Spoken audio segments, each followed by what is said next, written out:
रात का आखिरी पहर था। बसरा की हवाएं आज कुछ अलग थीं। समंदर की तरफ से उठती नमी भरी हवा जब तंग गलियों से गुजरती तो टूटी दीवारों से टकराकर एक अजीब सी सिसकी पैदा करती। बंदरगाह पर खड़े जहाज़ों की जंजीरें आपस में टकरा रही थीं, जैसे लोहे की कोई बेचैन रूह कराह रही हो। शहर के अमीर इलाकों में दियों की रोशनी अब भी जगमगा रही थी, लेकिन गरीब बस्तियों में अंधेरा बहुत पहले उतर चुका था। उसी अंधेरे में कूड़े के एक बड़े ढेर के पास एक दुबली सी लड़की झुकी हुई थी। उसकी उंगलियां मिट्टी, राख और टूटे हुए बर्तनों के बीच कुछ ढूंढ रही थीं। उसका नाम था आयशा। वो देख नहीं सकती थी। उसकी आंखें खुली थीं, लेकिन उनमें दुनिया की कोई तस्वीर नहीं थी। फिर भी उसकी उंगलियां देखती थीं, उसके कान सुनते थे और उसका दिल महसूस करता था। वो खजूर के बीज ढूंढ रही थी। सुबह उन्हें बेचकर 2 रोटियां मिल जातीं। आज घर में कुछ भी नहीं था। उसकी माँ 3 दिन से बुखार में तप रही थी। अचानक उसकी उंगलियां किसी सख्त चीज से टकराईं। लकड़ी, पुरानी लेकिन मजबूत।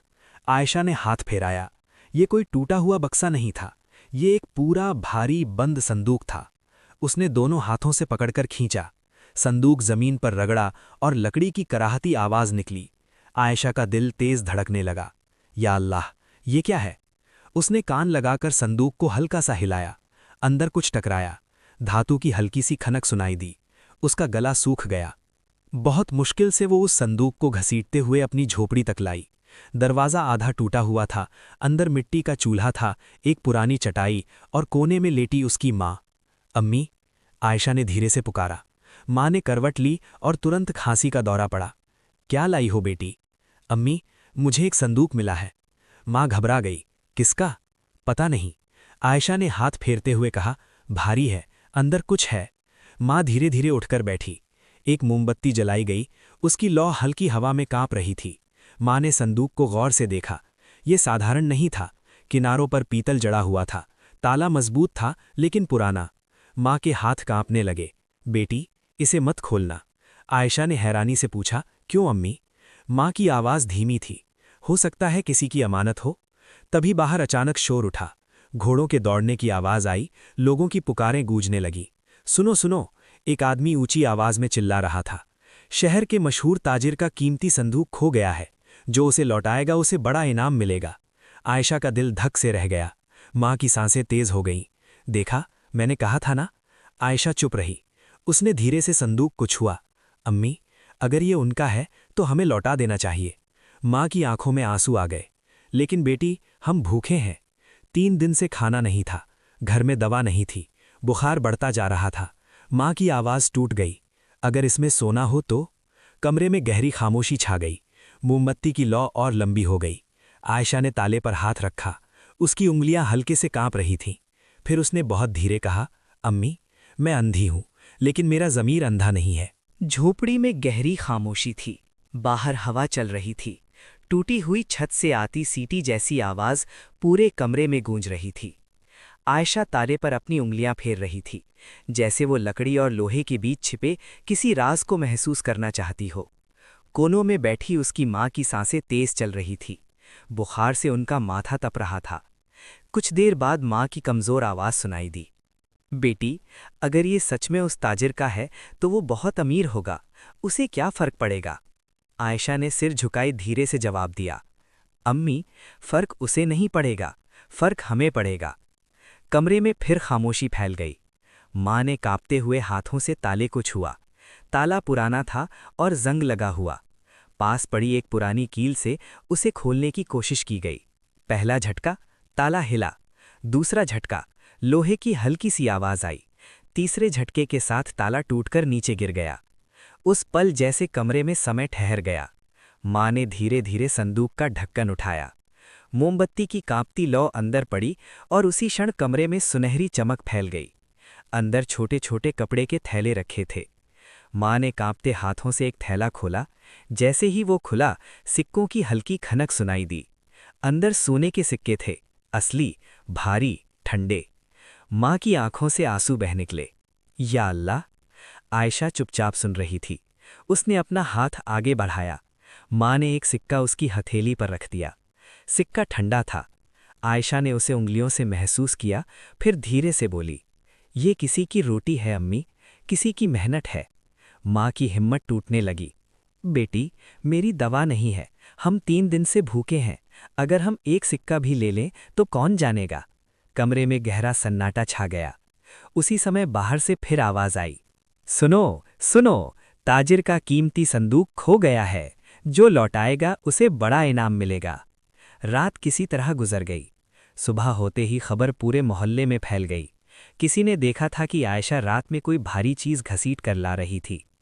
कुछ देर बाद 2 औरतें झोपड़ी के दरवाजे पर आ खड़ी हुईं। ए आयशा, सुना है तुझे कुछ मिला है? माँ घबरा गई। नहीं, एक औरत ने तीखी आवाज में कहा। झूठ मत बोलो, हमने खुद देखा है, तुम रात को कुछ लाई थीं। धीरे धीरे कुछ मर्द भी इकट्ठा हो गए। दरवाजे पर शोर बढ़ने लगा। दरवाज़ा खोलो। माँ का चेहरा सफ़ेद पड़ गया। आयशा चुपचाप खड़ी रही। उसने एक बार संदूक को छुआ, जैसे आखिरी बार सोच रही हो। फिर वो धीरे धीरे दरवाजे की तरफ बढ़ी और दरवाज़ा खोल दिया। भीड़ तुरंत अंदर घुस आई। लोग चारों तरफ देखने लगे। तभी एक आदमी की नज़र संदूक पर पड़ी। यही है। भीड़ में खुसर-पुसर शुरू हो गई। चोरी की है इस। कमरे में गहरा सन्नाटा था। अब्दुल रहमान अल ताजिर आयशा के सामने खड़ा था।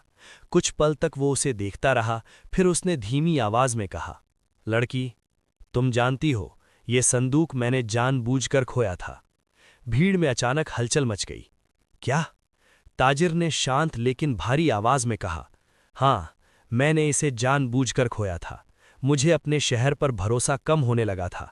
मैं देखना चाहता था कि बसरा में अब भी ईमान बाकी है या नहीं। आयशा का दिल तेज धड़कने लगा। तो ये इम्तिहान था? ताजिर ने सिर हिलाया। हाँ, ये इम्तिहान था। उसने हाथ उठाया। भीड़ में खड़े 2 आदमी आगे आए। ये मेरे आदमी हैं, ये पूरी रात दूर से सब देखते रहे। इन्होंने देखा कि तुमने संदूक उठाया, उसे घर तक घसीट कर लाईं, ताला भी खोला, लेकिन एक भी सिक्का नहीं लिया। माँ की आंखों से आंसू बह निकले। भीड़ के कई चेहरों पर शर्म उतर आई। ताजिर की आवाज भारी हो गई। और तुम लोग, तुम सबको यकीन था कि ये लड़की चोर है। कई लोग नजरें झुका चुके थे। ताजिर धीरे धीरे आयशा के करीब आया। लड़की, तुमने मेरे सोने को नहीं बचाया, तुमने मेरे यकीन को बचाया है। उसने संदूक के पास रखा थैला उठाया। भीड़ सांस रोके खड़ी थी। इस संदूक का आधा हिस्सा तुम्हारा है। कमरे में हलचल फैल गई। माँ जमीन पर गिरकर रोते हुए सजदे में चली गई, लेकिन आयशा की आवाज शांत थी। मुझे सोना नहीं चाहिए। भीड़ हैरान रह गई। आयशा ने धीरे से कहा, मुझे सिर्फ इतना चाहिए कि मेरी माँ का इलाज हो जाए और कोई हमें चोर ना कहे। ताजिर कुछ पल तक चुप रहा, फिर उसने गहरी सांस ली और कहा, मैं तुम्हारी माँ का इलाज कराऊंगा। वो थोड़ा रुका, फिर बोला, और तुम्हारी आंखों का भी इलाज करवाऊंगा। भीड़ में धीमी फसफुसाहट फैल गई। आयशा के होठों पर हल्की मुस्कान आई। अगर अल्लाह चाहे। समय धीरे धीरे बीतता गया। महीने गुजर गए। दवाइयाँ आईं। एक मशहूर हकीम को बुलाया गया। इलाज शुरू हुआ। उम्मीद और दुआओं के बीच दिन बीतते गए। फिर एक सुबह वो पल आया जिसका इंतजार सबको था। आयशा की आंखों की पट्टी खोली गई।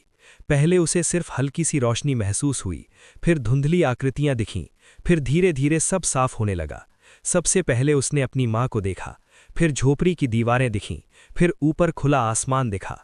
उसकी आंखों से आंसू बहने लगे। पूरा मोहल्ला बाहर खड़ा था। दूर खड़े अब्दुल रहमान अल ताजिर की तरफ वो धीरे धीरे बढ़ी।